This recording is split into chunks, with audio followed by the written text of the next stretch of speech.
Hello folks, kakain tayo ngayon sa isang restaurant dito. Kasama natin ang ating pamilya yan, Baton Roads ang pangalan. Makikita nyo sa aking likuran ay nag-i-snow. Umapatak pa rin ang snow.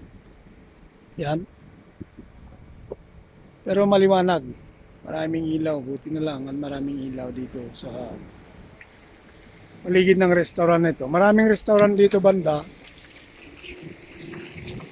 Yan, maraming restaurant. Kasama itong kainan namin na ito, Baton Roads. Ayan. Ito, yun. Tingnan nyo sa maraming, mayroon din katabi.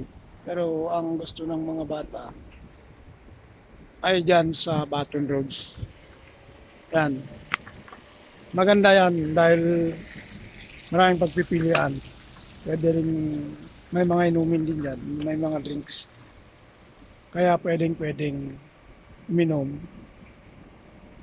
Basta lang may magdadrive pa uwi. Huwag lang marami. Kaya dyan kami kakain ngayon. Dahil anniversary namin mag-asawa. Ayan.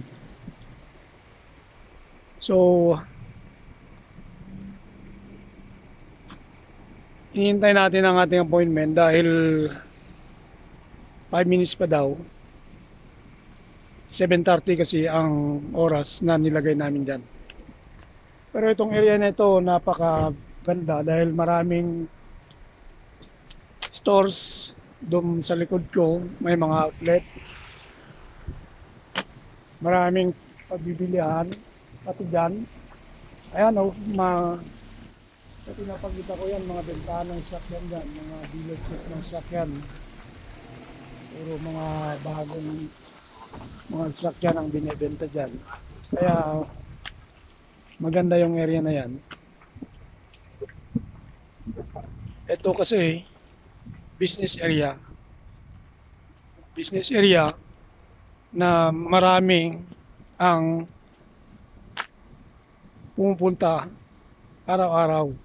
Kahit ngayon, gabi na. 7:20 ng gabi. Puno ang parking lot.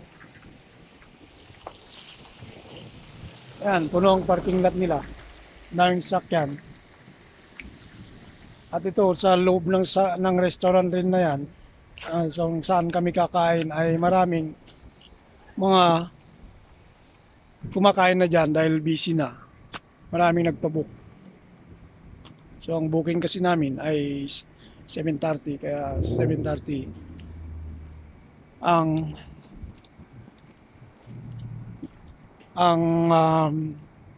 pwedeng pumasok dahil punong-puno pa, wala pang bakante. Pag 7:30 pwede na dahil puno, may bakante na. At yan ang oras namin. Ayan, tingnan natin.